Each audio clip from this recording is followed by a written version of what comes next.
নমস্কার সবাইকে। আমি মেনকা। আমার চ্যানেল হাতাখুন্তি কড়াইতে আপনাদের সব্বাইকে স্বাগত। সত্যি বলতে কুল দেখলে সবার কুলের আচার দেখলে সবারই কিন্তু স্কুল জীবনের কথা মনে পড়ে যায়। আমারও ঠিক তাই। বাজারে অনেক কুল দেখছি। তা কুল দেখেই না খুব ইচ্ছে হয় যে কুলের আচার খেতে। তখন ভাবলাম যে কিনে আর কতই খাবো, তার জন্য কিনেই নিয়ে আসলাম বাড়িতে বানিয়ে ফেলবো বলে। আর এরকম একটু বিট নুন আর একটুখানি লঙ্কার গুঁড়ো দিয়ে সেই স্কুলের মতন কুলের আচার খেতে ভালোই লাগে। আমি আজ বানিয়েছি, চলুন আজকে সেটাই শেয়ার করি। এখানটা আমি কিছু টোপা কুল নিয়ে নিয়েছি। কুলগুলোকে বাজার থেকে এনে আমি এগুলোকে একটু ভালো করে জল দিয়ে ধুয়ে নেবেন। কেননা এগুলোর উপরে তেল মালিশ করে ওটা চকচক করে করার জন্য তেল দিয়ে রাখে। সেগুলোকে ভালো করে ধুয়ে নেবেন। দেখুন এগুলোর ভিতর দিকে অনেক নোংরা বেরোয়। কুলগুলোকে আমি ভালো করে এক দুবার ধুয়ে নেব। আমি প্রথমবার ধুয়েছি, দেখুন কতটা নোংরা জল বেরিয়েছে। আমি এবার এগুলোকে তুলে আমি আরেকবার এটাকে কিন্তু ভালো করে পরিষ্কার জলে ধোবো। দেখুন এটা কত নোংরা বেরিয়েছে। এইবার আমি আরেকটু পরিষ্কার জলে আমি আবার কুলগুলোটাকে ধুয়ে নেব। কুলগুলো আমার বেশ এরকম চটকে চটকে আমি দুবার ধুয়ে নিয়েছি। ধোয়া হয়ে গেছে কুলগুলো। এবার এই কুলগুলোর যেই কালো বোটাটা থাকে না, সেই কুলের এই বোটাটাকে কিন্তু ফেলে দিতে হবে। আর যদি সাথে কোনো নোংরা বা পচা কুল থাকে, এরকম একটু দেখে দেখে আপনাকে কুলগুলো কিন্তু বেছে নিতে হবে। কুলগুলো বেছে নিয়ে এবার আমি এর ভিতরে কুলগুলোকে ভালো করে, দেখুন সব কটাকে আমি বেছে নিয়ে নিয়েছি। আর আমি যেভাবে আচার বানাচ্ছি এইভাবে যদি আপনারা আচার বানান, 1 বছরও ঘরে রাখলে আপনার কিন্তু আচারটা একটুও নষ্ট হবে না। যেরকম আচার ঠিক সেরকমই থাকবে। আমার সব কটা কুল বাছা হয়ে গেছে। এবার আমি এরকম আঙুলের সাহায্যে কুলগুলোকে সব কটাকে ফাটিয়ে নেব। কুলগুলোকে ভালো করে ফাটাতে হবে যাতে এর ভিতরে পোকা টোকা না থাকে। আর আমি এর জন্যই ফাটাচ্ছি, কেননা এর ভিতরে আমি 1.5 চামচ মতন লঙ্কার গুঁড়ো দেব। লঙ্কার গুঁড়োটা আপনারা আপনাদের প্রয়োজন অনুযায়ী দেবেন। বাচ্চারা খেলে একটু কম দেবেন, আর এটা বেশি একটা ঝাল হবে না যেহেতু মিষ্টি পড়বে তার জন্য। আর এখানটা দিয়ে দেবো স্বাদ মতন নুন। নুন দিয়ে, নুন আর লঙ্কার গুঁড়ো দিয়ে আমি কুলটাকে কিন্তু ভালো করে চটকে চটকে মাখবো। কুলটাকে দেখেছেন আমি জল ঝাড়াইনি, কিছুই করিনি, কারণ এটাকে আমি এভাবে মেখে একটা ভালো করে চটকে যেন প্রত্যেকটা কুল ভেঙে যায়। ভেঙে যাওয়ার পর আমি এই নুন আর লঙ্কা গুঁড়ো মাখা কুলটাকে একটা প্লেটে এরকম করে পাতলা করে মেলে মেলে চারপাশে এরকম পাতলা করে মেলে দেবো। এরকম করে মেলে দিয়ে আমি এটাকে রোদে 1 ঘন্টা মতন আমি এটাকে ভালো করে শোকাবো। তাতে কি হবে, জল যেটা থাকবে সেটা শুকিয়ে যাবে। আর জল যদি না থাকে সেই কুলের আচার করে আপনি কিন্তু বছরের পর বছর ভালো রেখে দিতে পারবেন, একটুও নষ্ট হবে না। আমার তো এই মাখতে মাখতেই মনে হচ্ছে কতটা খেয়ে নিই, কেননা এত ভালো লাগে। আমি দেখুন 1 ঘন্টা ছাদে এটাকে রোদে দিয়ে রেখেছি। 1 ঘন্টা পর আমি এটাকে নিয়ে এসেছি। দেখুন এটা সেই জল জল এবং বেশি লোদ লোদ ভাবটা কিন্তু কেটে যায়। রোদে দিয়ে কুলের আচারটা বানালে লোদ লোদটা কম হবে। আচার বানানোর জন্য আমি কিছু মশলা নিয়েছি। আমি নিয়েছি কিছুটা মৌরি, 2 চামচ মৌরি, 2 চামচ জিরে, 1 চামচ মেথি, আর নিয়েছি 1 চামচ আজওয়াইন, আর নিয়েছি ঠিক 2 চামচ ধনে, আর নিয়েছি 1 চামচ গোলমরিচ, আর 4টে শুকনো লঙ্কা। এইগুলোকে আমি একটা শুকনো কড়াইতে এটাকে ড্রাই রোস্ট করে নেব, শুকনো খোলায় টেলে নেব। আর এটাকে যারা টালতে জানে তাদের বলছি না, যারা জানে না নতুন টালছে বা নতুন বানাবে, যখন দেখবেন যে কালার চেঞ্জ হচ্ছে আর এটা থেকে সুন্দর একটা গন্ধ বেরোচ্ছে আর আস্তে একটা ফাটা ফাটা মানে ফাটছে জিরে গুঁড়ো, জিরে ধনে, তখন এটা জানবেন যে হয়ে গেছে। এই পর্যায়ে এটা আমি একটা ঢেলে নেব।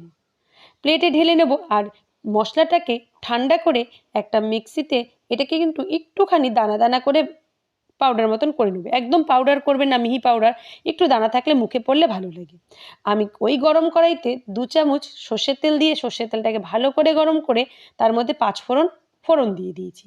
ফোড়নটা যেই ভাজা ভাজা হয়ে গেছে, আমি এবার এর ভিতরে দিয়ে দেবো যেই কুলটা আমি রোদে শুকিয়ে একটুখানি মজিয়ে নিয়েছি, সেই কুলটাকে আমি দিয়ে একটুখানি এই তেলের মধ্যে ভালো করে কষাবো।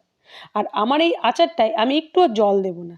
জল দিয়ে যদি কুল সেদ্ধ করতে চান বা কুল নরম করতে চান, তাহলে কিন্তু কুলটা আপনি বেশি দিন ঘরে রেখে খেতে পারবেন না। কুলের আচারটা যে কোনো আচারে যদি আপনি জল দিয়ে সেটাকে করতে চান, সেই আচার কিন্তু আপনি ঘরে বেশি দিন রাখতে পারবেন না। এই পর্যায়ে আমি একটু তেলের সাথে নেড়ে চেড়ে আমি এখানটা একটুখানি হাফ চামচ মতন হলুদ গুঁড়ো দিয়ে দিয়েছি। হলুদ গুঁড়োটা দিলে কিন্তু রং খুবই সুন্দর হয়। আর এই পর্যায়ে আমি এটাকে একটুখানি ভালো করে নেড়ে সব হলুদটা পুরো সবার গায়ে ভালো করে মাখিয়ে দেবো। দেখুন আমার কুলটা কিন্তু বেশি লোদ হয়নি, যেহেতু আমি রোদে দিয়েছি। আর লোদ হয়ে গেলে সেই কুলটা কিন্তু খেতে ভালো লাগে না। ব্যাস আমার এই কুলটাকে হয়ে গেছে। এবার আমার এখানটা 500 গ্রাম কুল ছিল, ঠিক 500 গ্রামই আমি এখানটা আখের গুড় নিয়েছি। আপনারা এখানটা আখের গুড় দিয়ে করবেন। আচার সবসময় গুড়েরই সবথেকে বেশি ভালো লাগে। চিনির আচারের থেকেও আচার, যেহেতু চাটনি চিনির ঠিক আছে, কিন্তু আচার কিন্তু গুড়েরই বেশি ভালো লাগে। দেখতেও সুন্দর হয়, খেতেও একটা আলাদা স্বাদ হয়। আর আখের গুড় দিয়ে আচার বানানোর একটা কিন্তু আলাদাই স্বাদ। বাজারে অনেক ভালো আখের গুড় পাওয়া যায়, একটু দেখে পরিষ্কার ধরনের কিনে নেবেন। আমি 5 মিনিট মতন ঢেকে দিয়েছি, কারণ গুড়টাকে গলার জন্য। একদম স্লো ফ্লেম করে দিয়েছিলাম। দেখুন আমার গুড়টা পুরো গলে গেছে। আর এই গুড় দিয়েই আমি কুলটাকে পুরোপুরি সিদ্ধ করে নেব। দেখুন আমার কুলটা বেশ ফুটে উঠেছে। আর এই পর্যায়ে যেই গুড়টা গলেছে সেই গুড়েরই কিন্তু এটা গ্রেভি। আমি কিন্তু এর মধ্যে একটু জল দিইনি। দেখুন এই কুলটাকে আমি এরকম ভালো করে এরকম নেড়ে দেবো বারবার।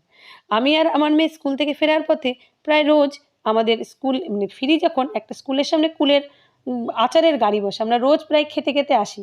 তাই আমাদের স্কুলের সামনে যেহেতু, এই মেয়ের স্কুলের সামনে যেহেতু স্কুলের কোনো আচার-টাচার বসে না, তার জন্য ওর যতবার ওই স্কুলের সামনে দিয়ে আসে, আচার খেতে আমরা দুজনেই আসি।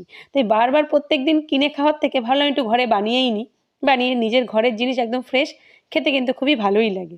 আর আমার এই রান্নাটা যদি আজকে কেউ, আমার চ্যানেলের কেউ নতুন সদস্য হয়ে থাকো, তাহলে প্লিজ আমার চ্যানেলটাকে একটা লাইক এবং শেয়ার এবং সাবস্ক্রাইব করে দেবেন। আর আমার রান্নাগুলো আপনাদের কেমন লাগে কমেন্টে প্লিজ আমাকে জানাবেন। আমার এই কুলের আচারটা একদমই হয়ে এসছে। আমি এখানটা কিন্তু গ্যাসের আঁচটাকে একদম কমিয়ে রেখেছি।